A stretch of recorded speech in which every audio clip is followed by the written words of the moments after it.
Determinants का एक और इम्पोर्टेंट टॉपिक जिस पर हमें क्वेश्चंस प्रूव करने पूछे जाएंगे। तो ये प्रॉपर्टीज जो मैं आपको बताने जा रहा हूँ इसका यूज होना है। तो प्रॉपर्टी सबसे इम्पोर्टेंट टॉपिक है डिटरमिनेंट्स का। एक क्वेश्चन जो आएगा वो प्रॉपर्टीज के अकॉर्डिंग ही सॉल्यूशन होगा। तो इस प्रॉपर्टी को अच्छे से समझ लें कि क्या क्या प्रॉपर्टी हम यूज कर सकते हैं डिटरमिनेंट को सॉल्यूशन के लिए। प्रॉपर्टी डिटरमिनेंट के सॉल्यूशन को हेल्प करती है इजी बनाने में। तो प्रॉपर्टी को अच्छी तरह लर्न करना होगा, समझना होगा। तो मैं समझा रहा हूँ पहली प्रॉपर्टी क्या है, सारणिक के गुणधर्म। यदि किसी सारणिक में समस्त पंक्तियों को स्तंभों में और स्तंभों को पंक्तियों में बदल दे तो सारणी के मान में कोई परिवर्तन नहीं होता है। The value of determinant unchanged if its row and column are interchange. मतलब ये कहती है कि इस प्रॉपर्टी का हम यूज कर सकते हैं कि अगर आपने रो और कॉलम को आपस में इंटरचेंज कर दिया तो डिटरमिनेंट की वैल्यू में कोई फर्क नहीं आएगा, अनचेंज होगा, सेम वैल्यू आएगी। एग्जाम्पल, मान लो ये कोई डिटरमिनेंट हमारे पास, इस डिटरमिनेंट को ओपन करें वो जो वैल्यू आएगी। और अगर मैं ये ऑपरेशन लगाऊं row change column and column change row, यानी रो को कॉलम में चेंज करें या कॉलम को रो में चेंज करें, ऐसी अगर हम प्रॉपर्टी यूज करें तो इस प्रॉपर्टी का यूज का मतलब है जो रो में उसको कॉलम में चेंज करना।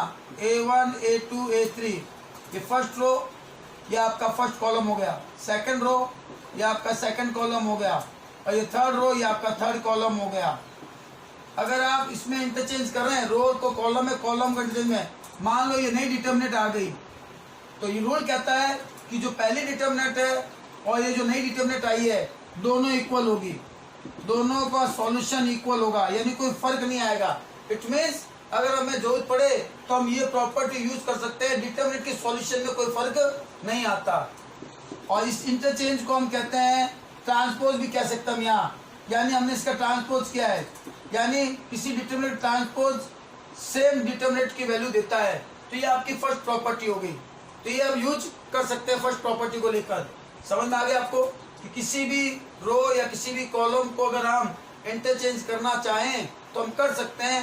डिटरमिनेंट की वैल्यू में कोई भी डिटरमिनेंट की वैल्यू कोई भी चेंज नहीं होगी, सेम रहेगी। ओके। प्रॉपर्टी नंबर सेकंड, यदि किसी सारणिक में दो पंक्तियों या स्तंभों, यानी दो पंक्तियां लें या दो स्तंभ लें, को परस्पर विनिमय मतलब इंटरचेंज बदल दे तो सारणी का संख्यात्मक मान यानी वैल्यू जो आएगी वो तो सेम रहेगी, लेकिन उसका साइन चिन्ह बदल जाएगा। If any two rows or column of a determinant are interchanged then value remain same but sign of determinant change. मतलब ये कोई डिटरमिनेंट है, अब आप इनमें किसी दो रो या कोई दो कॉलम को आप इंटरचेंज करना चाहते हैं तो वो ऑपरेशन लिखेंगे। जैसे मान लो मैं R1 चेंज करना चाहता हूँ R2 से और R2 चेंज करना चाहता हूँ R1 से, ये मैंने इंटरचेंज के लिए ये डेफिनेशन होती है, ऑपरेशन होता है। ये ऑपरेशन कॉलम में भी यूज कर सकते हैं। अगर आप इस तरह का कोई ऑपरेशन लगाते हैं डिटरमिनेंट में तो ये कहता है कि ये डिटरमिनेंट की वैल्यू जो इसकी है वैल्यू वही आएगी लेकिन साइन चेंज रहेगा। यानी अगर आप इस तरह लगाते हो जैसे R1 ये रहा और ये R2 है, आप इसमें इंटरचेंज करते हो, यानी R2 को R1 में लिखना है और R1 को R2 में लिखना है। ऐसा अगर आप कोई ऑपरेशन करते हो R3 सेम तो यहाँ साइन बदल जाएगा, साइन चेंज आएगा, प्लस में तो माइनस में आएगा। तो ये है इसकी डेफिनेशन, ये इसकी प्रॉपर्टी है कि अगर आप किसी भी दो रो या किसी भी दो कॉलम को अगर आप इंटरचेंज करते हैं तो वैल्यू सेम रहेगी, साइन जो है वो आपका चेंज हो जाएगा। तो ये आप प्रॉपर्टी क्वेश्चन में हम यूज कर सकते हैं अगर जहाँ जरूरत पड़े तो। हाँ, प्रॉपर्टी नंबर थर्ड डिटरमिनेंट की, यदि किसी सारणिक में कोई दो रो पंक्तियां या स्तंभ कॉलम सर्वसम मतलब समान हो तो सारणी का मान शून्य होगा, मतलब 0 हो जाएगा। If the rows of determinant are identical then the value of determinant 0। यानी ये प्रॉपर्टी यूज करने के मतलब क्या है कि हमें कई बार डिटरमिनेंट या सारणी को ओपन ही नहीं करना पड़े, ये प्रॉपर्टी हेल्प कर जाती है उसकी वैल्यू निकालने में।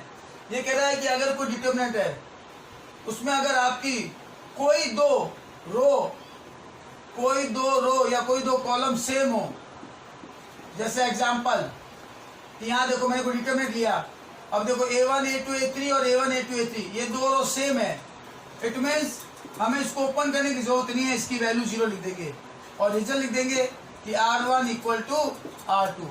यानी कोई दो रो या कोई दो कॉलम अगर आपको डिटरमिनेंट में सेम मिल जाए तो हमें डिटरमिनेंट को ओपन करने की जरूरत नहीं है। हम ओपन करते हैं ना, एक्सपेंडिंग अलोंग, खोलना प्रसार करना डिटरमिनेंट में करना ही होता है, लेकिन ये प्रॉपर्टी कई बार हेल्प करती है, बिना प्रसार किए बिना एक्सपेंशन किए हम उसकी वैल्यू निकाल सकते हैं।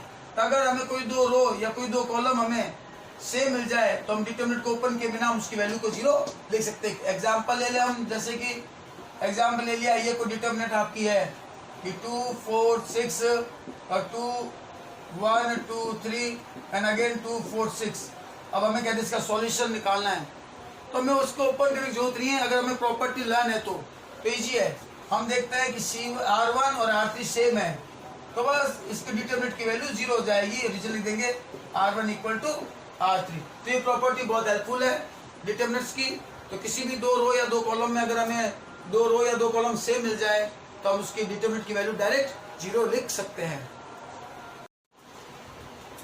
प्रॉपर्टी ऑफ डिटरमिनेंट में हम एक फोर्थ प्रॉपर्टी ले रहे हैं, यदि किसी सारणिक में एक पंक्ति या एक स्तंभ के सभी अवयवों को किसी अशून्य k से गुणा कर दिया जाए, यानी k ऐसा होगा जो नॉन जीरो होगा, तो प्राप्त सारणिक का मान मूल सारणिक के मान तथा संख्या k के गुणनफल के बराबर होता है। क्या मीनिंग है इसका बताने जा रहा हूं। If each element of a row और a column of a determinant is multiplied by the same number k, then value of new determinant is k times value of original determinant। Meaning ये होता है कि late example लेता हूँ, late कोई determinant आपकी है A1 B1 C1 A2 B2 C2 A3 B3 C3, ये कोई डिटरमिनेंट है आपकी, एंड एक न्यू डिटरमिनेंट ले रहा हूँ, डिटरमिनेंट 1 वो ले रहा हूं मैं आपके इस तरह से कि k A1 B1 C1 k A2 B2 C2 k A3 B3 C3, ये कोई न्यू डिटरमिनेंट ले रहा हूं where k not equal to 0, k 0 नहीं है।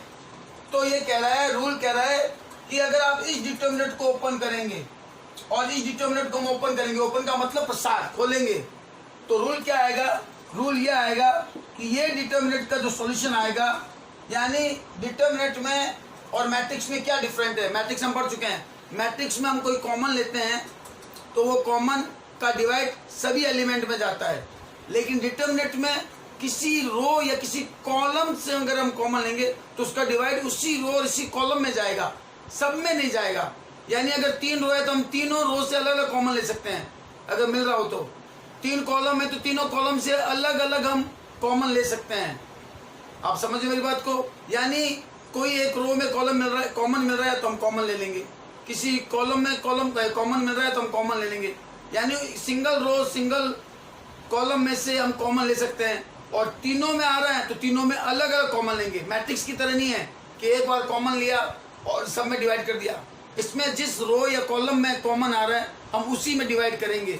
जैसे कि ये डिटरमिनेंट है, तो आप देखो इस कॉलम में k कॉमन आ रहा है, इस एक कॉलम में तो हम k कॉमन ले लेंगे, तो इस k का डिवाइड केवल इसी कॉलम में देंगे हम, सब में नहीं देंगे हम।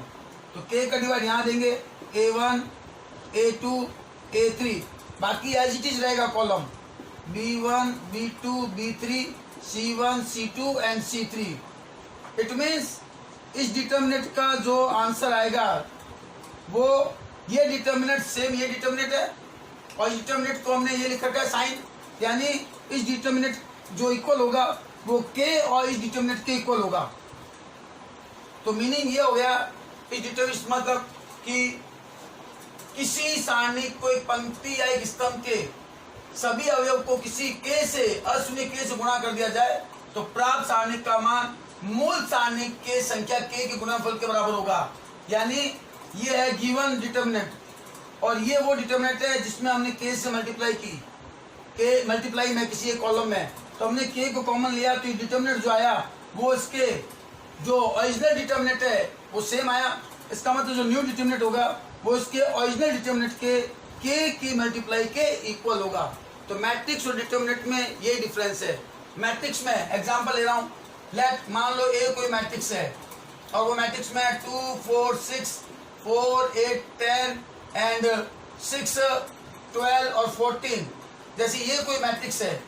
अगर मैं यहाँ कॉमन लेना चाहूँ तो मुझे यहाँ कॉमन अगर मैंने 2 लिया तो 2 का डिवाइड सब में देना होगा, 2 का डिवाइड सब में जाएगा, 2 का डिवाइड यहाँ जाएगा 1 2 3, 2 का डिवाइड इसमें भी जाएगा 2 4 5 और 2 का डिवाइड इसमें भी जाएगा 3 6 और 7। ये तो हुआ मैट्रिक्स की बात।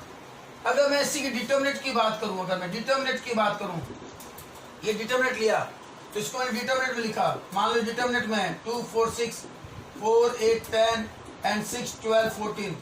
तो अब मैं यहाँ चेक करूँगा कि अगर मुझे डिटर्मिनेंट के अंदर के एलिमेंट को अगर मुझे इजी बनाना है, सिंपलेस्ट करना है और उसमें कॉमन का कोई रूल लगता है, ये प्रॉपर्टी यूज होती है, तो मैं इस प्रॉपर्टी को यूज करके फिर इसका सॉल्यूशन कर सकता हूँ। तो यहाँ देखो, मुझे इस रो में 2 कॉमन आ रहा है, इस रो में भी 2 कॉमन आ रहा है और इस रो में भी 2 कॉमन आ रहा है, यानी एवरी रो के एलिमेंट में अगर कोई कॉमन आ रहा है तो वो हम कॉमन 3 बार लेंगे। तो यहाँ मैं ये कॉमन लिया फर्स्ट रो से 2, तो इसका 2 का डिवाइड केवल फर्स्ट रो में जाएगा। अगर इस रो में कॉमन आ रहा है तो सेकंड रो से भी 2 कॉमन लिया तो इसका डिवाइड केवल सेकंड रो में जाएगा, और इस रो में भी कॉमन आ रहा है तो इसमें भी 2 कॉमन ले लिया, कोई भी कॉमन है तो इसका डिवाइड केवल थर्ड रो में जाएगा, यानी सब में डिवाइड नहीं जाएगा, जिस रो या जिस कॉलम से ले लो। हाँ, एक जरूर बात, अगर आपने यहाँ फर्स्ट रो से लिया है तो सेकंड और थर्ड अगर कॉमन आ रहा है तो रो ही से देखेंगे, हम कॉलम से नहीं देखेंगे। या तो ये सारे रो होने चाहिए कॉमन के या सारे कॉलम के होने चाहिए। ऐसा नहीं हो कि एक रो का ले रहे हो और एक कॉलम का कॉमन ले रहे हो, ऐसा नहीं होना चाहिए। तो यहाँ अब इस 2 का डिवाइड मैं इसमें दूंगा तो 1 2 3, इस 2 का डिवाइड इसमें दूंगा देन 2 4 5 और इस 2 का डिवाइड मैं इसमें दूंगा देन 3 और 2 का डिवाइड दिया 6 और 7। तो यहाँ इस तरह होगा, तो ये बाहर मल्टीप्लाई हो जाएगी 8 में।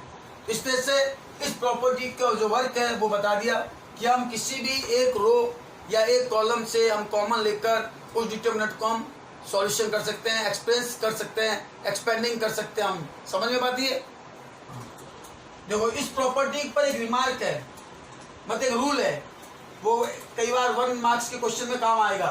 Late A equal to aij be a square matrix of order n, यानी कोई मैट्रिक्स है जो ऑर्डर n की स्क्वायर मैट्रिक्स है, वर्ग मैट्रिक्स है। देन के ए का डिटर्मिनेंट, यानी ए की अगर के के साथ मल्टीप्लाई और उसका डिटर्मिनेंट की वैल्यू निकालनी हो तो वो वैल्यू के की पावर n डिटर्मिनेंट ए के इक्वल होगी।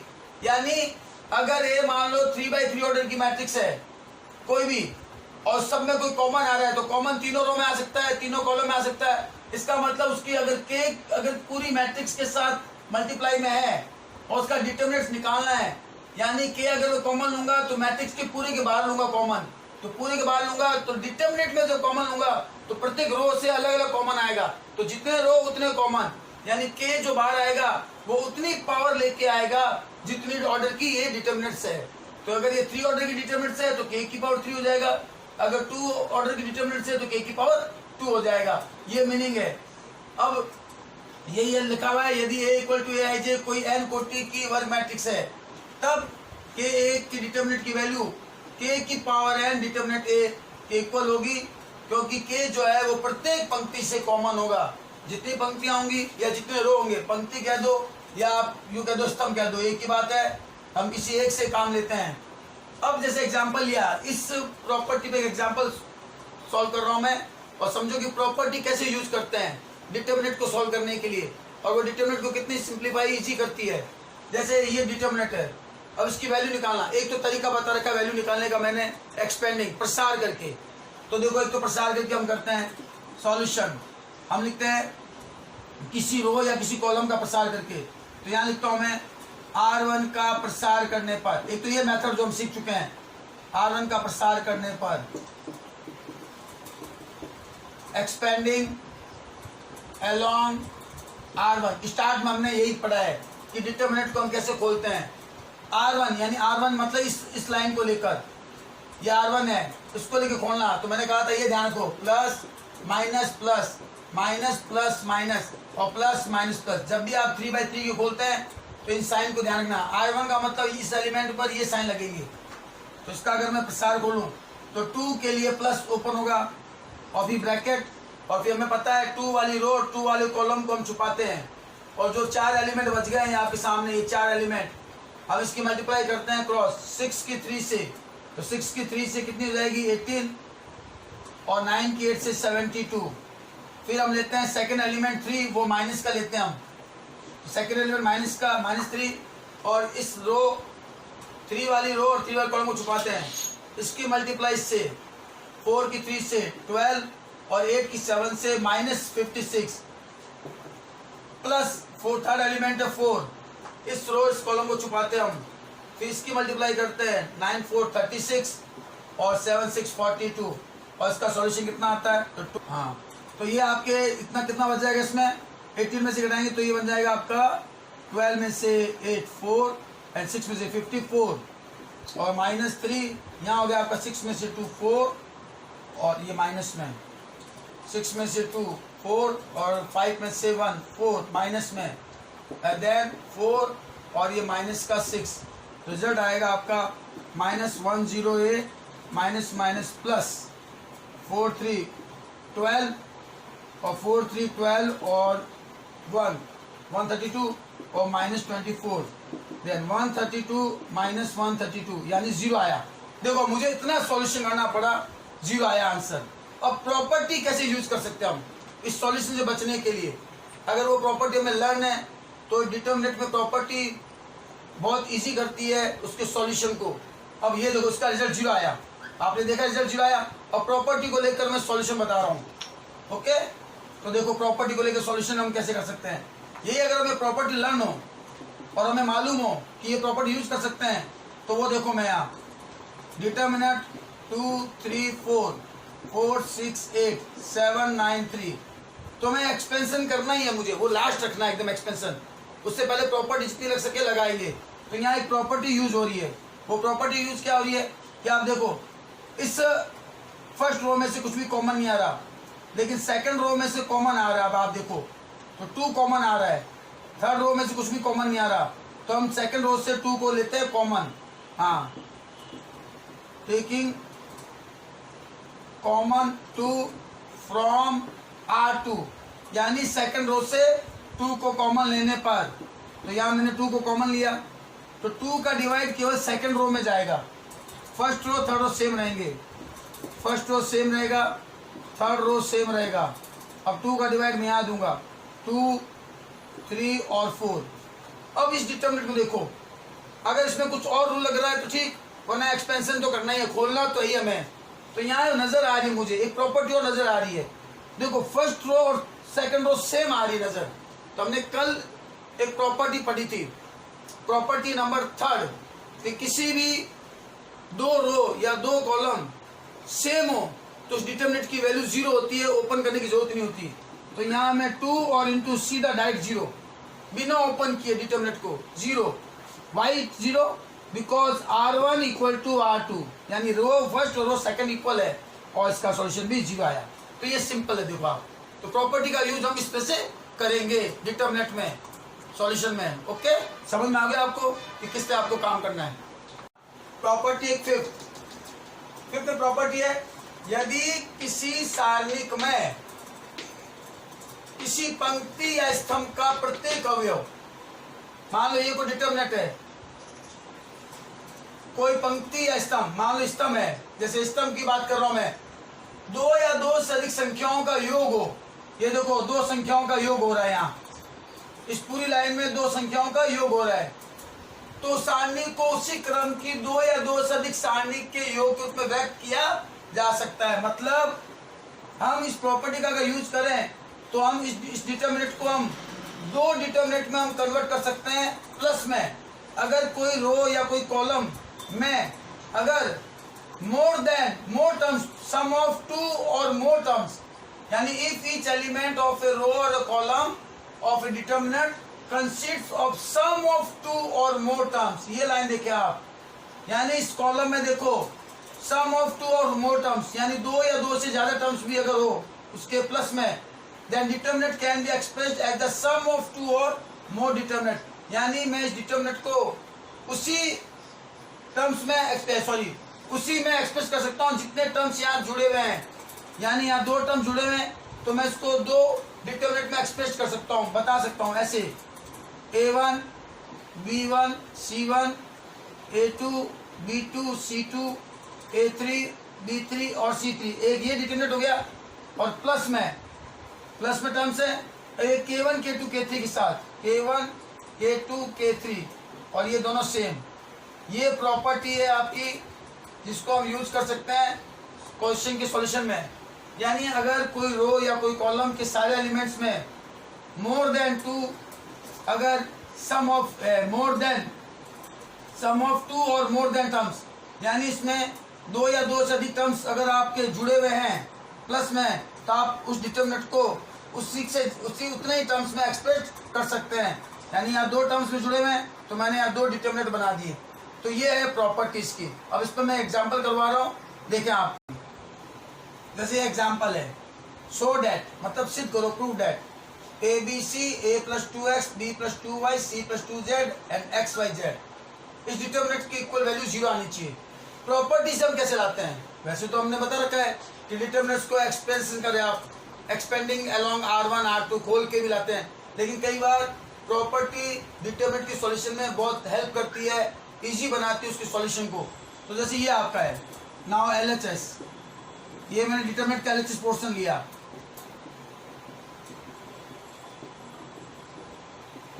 ये देखो मैंने LHS पोर्शन लिया। अब इसका सॉल्यूशन मैं प्रॉपर्टी से कैसे करूं? तो ये प्रॉपर्टी फिफ्थ यहाँ यूज हो रही है। अगर आप देखो इस रो को, अगर आप देखो तो इस रो में देखो सभी एलिमेंट्स में यहाँ सम ऑफ टू एलिमेंट्स है। देखो आप सम ऑफ टू यानी योग दो एलिमेंट्स का योग है। तो मैं इसमें ये प्रॉपर्टी यूज कैसे कर सकता हूं वो मैं बताने जा रहा हूं। नाउ ABC एंड XYZ एक डिटर्मिनेंट ये हो गई, और प्लस फिर वापस ABC सेकंड रो में ये दो 2x 2y 2z 2x 2y और 2z और नाउ XYZ। इस तरह से ये प्रॉपर्टी यूज की। Property using property 5, using property 5, यानी इस लाइन को अच्छे से देख लें क्या लिखा हुआ है कि किसी सारणिक में किसी पंक्ति या स्तंभ का प्रत्येक अवयव दो या दो से अधिक संख्याओं का योग हो। तो यहाँ देखो इस रो में दो संख्याएं योग में है, सभी अवयव में, तो हम उस सारणी को उसी क्रम की दो या दो से अधिक सारणिकों के योग के रूप में व्यक्त कर सकते हैं। लाइन लिखी हुई है सम of two or more terms then determinant can be expressed as the sum of two or more determinants. यानी यहाँ दो टर्म्स हैं योग में, तो में से दो डिटर्मिनेंट्स में हमने इसको एक्सप्रेस कर दिया। अब इसका सॉल्यूशन देखेंगे अगर आप तो यहाँ सॉल्यूशन मिल जाएगा। देखो यहाँ ABC, यहाँ देखो R1 R2 सेम है, तो इसको बिना एक्सपेंस किए, बिना एक्सपेंडिंग किए इसकी वैल्यू 0 आ जाएगी प्रॉपर्टी थर्ड से। और यहाँ अगर हम देखें तो 2 कॉमन आ रहा है, पहले कॉमन की प्रॉपर्टी लग रही है, तो मैंने यहाँ 2 कॉमन लिया, तो कॉमन का डिटर्मिनेंट क्या आ गया? देखो ABC 2 का डिवाइड खाली इसमें जाएगा XYZ एंड XYZ। और अगर आप इसका सॉल्यूशन देखें तो ये तो 0 ही, और प्लस 2 देखो यहाँ देखो R2 R3 सेम आ गए, यानी इस डिटर्मिनेंट की वैल्यू 0 आ गई। इसका मतलब पूरा सॉल्यूशन क्या आ गया? 0। ये इस तरह से RHS। तो ये प्रॉपर्टी यूज करके हम इस डिटर्मिनेंट का सॉल्यूशन किया है। तो प्रॉपर्टी कैसे यूज होती है आपको बता दिया कि किसी भी रो या कॉलम में दो या दो से अधिक टर्म्स अगर जुड़े हुए हैं हम उतने डिटर्मिनेंट्स को उसमें एक्सप्रेस कर सकते हैं।